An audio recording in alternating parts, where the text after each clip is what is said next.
Hello friends, ओम श्री गणेशाय नमः। जय श्री कृष्णा।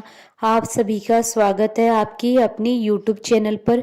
फ्रेंड्स, आज हम आपको इस वीडियो में बताने जा रहे हैं तुलसी विवाह का शुभ मुहूर्त, पूजा विधि, महत्व, कथा और शीघ्र विवाह के लिए किए जाने वाले उपायों के बारे में। फ्रेंड्स, वीडियो शुरू करने से पहले आपसे रिक्वेस्ट है, अगर आप हमारे चैनल पर नए हैं और आपने अभी तक चैनल को सब्सक्राइब नहीं किया है तो प्लीज़ सब्सक्राइब कीजिएगा चैनल को, साथ ही प्रेस कीजिएगा बेल आइकन को, जिससे नए वीडियो से रिलेटेड नोटिफिकेशन आपको तुरंत प्राप्त हो सके। और वीडियो पसंद आने पर वीडियो को लाइक और शेयर जरूर कीजिएगा ताकि सभी भक्तों को इस वीडियो का लाभ प्राप्त हो सके। और कमेंट बॉक्स में जय श्री कृष्णा जरूर लिखिएगा। हर साल कार्तिक मास की शुक्ल पक्ष की एकादशी तिथि को भगवान विष्णु जी की शालिग्राम स्वरूप और माता तुलसी का विवाह किया जाता है। इस दिन को देवउठनी एकादशी कहा जाता है।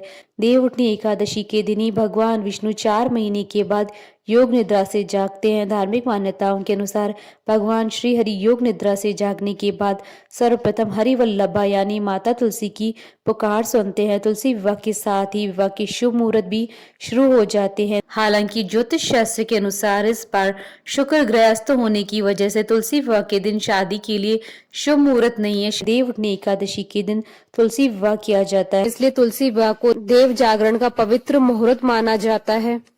कुछ स्थानों पर कार्तिक मास के शुक्ल पक्ष की द्वादशी तिथि को तुलसी विवाह कराया जाता है। स्कंद पुराण के कार्तिक महात्म्य में भगवान शालिग्राम की स्तुति कही गई और कहा गया है कि इसके दर्शन से समस्त तीर्थों का फल प्राप्त होता है। प्रतिवर्ष कार्तिक मास की द्वादशी को महिलाएं प्रतीक स्वरूप तुलसी और भगवान शालिग्राम का विवाह करवाती। हिंदू धर्म में तुलसी विवाह का विशेष महत्व है। इस दिन से शुभ और मांगलिक कार्य प्रारंभ हो जाते हैं। धार्मिक मान्यताओं के अनुसार विधि विधान के साथ तुलसी विवाह कराने वालों पर भगवान विष्णु जी की विशेष कृपा रहती है। मान्यता है कि तुलसी विवाह करने से कन्यादान के समान पुण्य की प्राप्ति होती है। भगवान शालिग्राम और माता तुलसी का विवाह कराने से वैवाहिक जीवन सुखी रहता है। महिलाएं सुख समृद्धि की प्राप्ति के लिए इस दिन विधिवत व्रत और पूजन करती हैं। फ्रेंड्स, अब आइए जानते हैं तुलसी विवाह के शुभ मुहूर्त के बारे में। हिंदू पंचांग के अनुसार इस बार तुलसी विवाह 4 व 5 नवंबर 2022 शुक्रवार और शनिवार के दिन है। कुछ लोग तुलसी विवाह देवउठनी एकादशी के दिन करते हैं और कुछ लोग तुलसी विवाह द्वादशी तिथि के दिन करते हैं। आपके यहाँ जैसी भी परंपरा हो, आप उस तरह से तुलसी विवाह कर सकते हैं। कार्तिक शुक्ल एकादशी तिथि प्रारंभ होगी 3 नवंबर 2022 को शाम 7:30 पर और कार्तिक शुक्ल एकादशी तिथि का समापन होगा 4 नवंबर 2022 को शाम 6:08 पर। एकादशी व्रत के पारण का शुभ मुहूर्त रहेगा 5 नवंबर 2022 को सुबह 6:39 से सुबह 8:52 तक और द्वादशी तिथि प्रारंभ होगी 4 नवंबर 2022 को शाम 6:08 पर और द्वादशी तिथि का समापन होगा 5 नवंबर 2022 को शाम 5:06 पर। तुलसी विवाह के दिन जो लोग व्रत रखते हैं उनके लिए व्रत पारण का मुहूर्त रहेगा 6 नवंबर 2022 को दोपहर 1:09 से दोपहर 3:18 तक।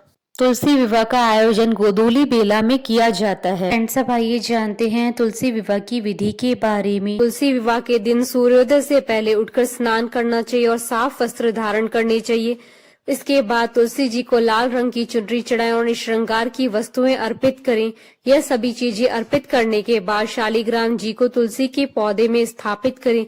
इसके बाद पंडित जी के द्वारा तुलसी और शालिग्राम का विधिवत विवाह कराएं। तुलसी विवाह के समय पुरुष को शालिग्राम और स्त्री को तुलसी जी को हाथ में लेकर 7 फेरे कराने चाहिए और विवाह संपन्न होने के बाद तुलसी जी की आरती करें। तुलसी विवाह घर में कराने की सरल विधि। तुलसी विवाह की सामग्री: कलश, आम के पत्ते, एक जड़ वाला नारियल, लाल चुनरी, पीला कपड़ा, चावल, गंगा जल, सफेद तिल, हल्दी, रोली, मोली, कपूर, धूप, दीप, अगरबत्ती, श्रृंगार का सामान, आंवला, सिंगाड़े, 5 फल, 5 प्रकार की मिठाई, खीर, पूड़ी, मीठा पान, पंचामृत, फूल और 2 माला, तुलसी का गमला और शालिग्राम लकड़ी की 2 चौकी। तुलसी विवाह शाम के समय यानी गोधूली बेला में ही करें। शाम के समय तुलसी विवाह करने से पहले तुलसी जी के गमले के पास गेरू से रंगोली बनाएं, रंगोली से अष्टदल कमल बनाएं, फिर गन्ने का प्रयोग करते हुए मंडप सजाएं। 2 चौकी रखें, एक पर तुलसी जी का गमला और दूसरे पर शालिग्राम या भगवान विष्णु की मूर्ति रखें। शालीग्राम की दाईं तरफ तुलसी जी स्थापित करें। शालीग्राम वाली चौकी पर अष्टदल कमल बनाकर उस पर कलश की स्थापना करें और स्वास्तिक भी बनाएं।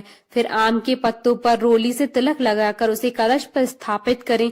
उस पर लाल कपड़े में लपेटकर नारियल को रखें। अब तुलसी जी के सामने घी का दीपक जलाएं, फिर उनका विवाह कराएं। उसके बाद गंगा जल में फूल डुबोकर ओम तुलसाय नमः मंत्र का जाप करते हुए जल का छिड़काव तुलसी जी पर करेंगे। जल शालीग्राम पर भी छिड़के। इसके बाद तुलसी जी को रोली और शालीग्राम जी को चंदन का तिलक लगाया जाता है। तुलसी जी को लाल चुनरी ओढ़ाएं, उन्हें स्वाग की सामग्री अर्पित करें। फिर शालीग्राम को पंचामृत से स्नान कराएं और उन्हें पीला वस्त्र अर्पित करें। कलश पर फूल चढ़ाएं। तुलसी और शालीग्राम को फूलों की मालाएं पहनाएं। फिर कपड़े में सुपारी, फूल, इलायची और थोड़ी दक्षिणा रखें। घर के किसी पुरुष को शालीग्राम जी को हाथ में उठाकर तुलसी जी की 7 परिक्रमा करवानी चाहिए। 7 बार परिक्रमा करवाने के बाद तुलसी जी को शालीग्राम के बाईं ओर स्थापित करें। शालीग्राम जी को तिल अर्पित करें और कपूर जलाकर उनकी आरती करें। इस तरह पूजा करने के बाद दोनों को मिठाई और खीर पूरी का भोग लगाएं। पूजा समाप्त होने के बाद सारी सामग्री और तुलसी का पौधा मंदिर में दे दें। हो सके तो तुलसी के साथ आंवले का गमला भी लगाएं और तुलसी का पंचोपचार सर्वांग पूजन करें। फ्रेंड्स, अब आइए जानते हैं आज के दिन शीघ्र विवाह के लिए किए जाने वाले उपायों के बारे में। मान्यता है कि आज के दिन कुछ उपाय करने से विवाह में देरी संबंधी समस्याएं भी दूर होती है और वैवाहिक जीवन में चल रही परेशानियों का निराकरण भी होता है। तुलसी विवाह के दिन 108 बार ओम नमो भगवते वासुदेवाय नमः मंत्र का जाप करना चाहिए। इससे भी दाम्पत्य जीवन में आने वाली सभी परेशानियों से छुटकारा मिलता है और जीवन सुखमय बना रहता है। साथ ही अगर आपसी वाद विवाद तो उससे निजात भी मिलती है। तुलसी विवाह के दिन माता तुलसी को लाल वस्त्र चढ़ाना चाहिए और उस वस्त्र को किसी सुहागिन स्त्री को दान कर देना चाहिए। इससे पारिवारिक जीवन में सामंजस्य बना रहता है और पति पत्नी के सारे कष्ट दूर होते हैं। अगर किसी कन्या की विवाह में देरी हो रही हो तो या किसी तरह की बाधाएं आ रही हो तो तुलसी विवाह के दिन तुलसी माता को लाल रंग का वस्त्र चढ़ाएं और अगले दिन उस वस्त्र को अपने पास संभाल कर रखें।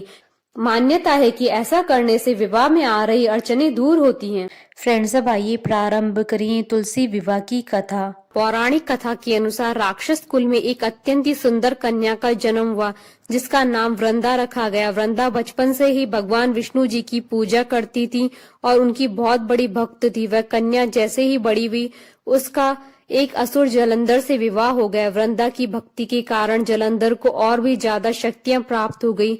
जलंधर वृंदा की भक्ति के कारण इतना शक्तिशाली हो गया कि अब वह न तो केवल मनुष्य और देवताओं पर बल्कि राक्षसों पर भी अत्याचार करने लगा। वह इतना बलशाली हो गया कि उसे हरा पाना किसी के वश में नहीं था। सभी देवी देवता इस समस्या के निदान के लिए भगवान विष्णु की शरण में गए और मदद मांगने लगे। देवताओं को इस समस्या से निकालने के लिए भगवान विष्णु ने जलंधर का रूप धारण कर लिया और वृंदा का पतिव्रता धर्म नष्ट कर दिया, जिसकी वजह से जलंधर की शक्तियां कम हो गई और वह युद्ध में मारा गया। जिसके बाद वृंदा ने भगवान विष्णु को इस छल के कारण उन्हें पत्थर हो जाने का श्राप दे दिया। जिसके बाद सभी देवी देवताओं ने वृंदा से अपना श्राप वापस लेने का आग्रह किया। वृंदा ने अपना श्राप तो वापस ले लिया लेकिन खुद को अग्नि में भस्म कर लिया। भगवान विष्णु ने वृंदा की राख से एक पौधा लगाया और उसे तुलसी नाम दे दिया और यह भी कहा कि मेरी पूजा के साथ पृथ्वी के अंत तक तुलसी जी की भी पूजा होगी। बोलिए भगवान विष्णु जी की जय, सनातन धर्म की जय। हमारे साथ इस वीडियो में अंत तक बने रहने के लिए आपका धन्यवाद। ओम श्री गणेशाय नमः। जय श्री कृष्णा।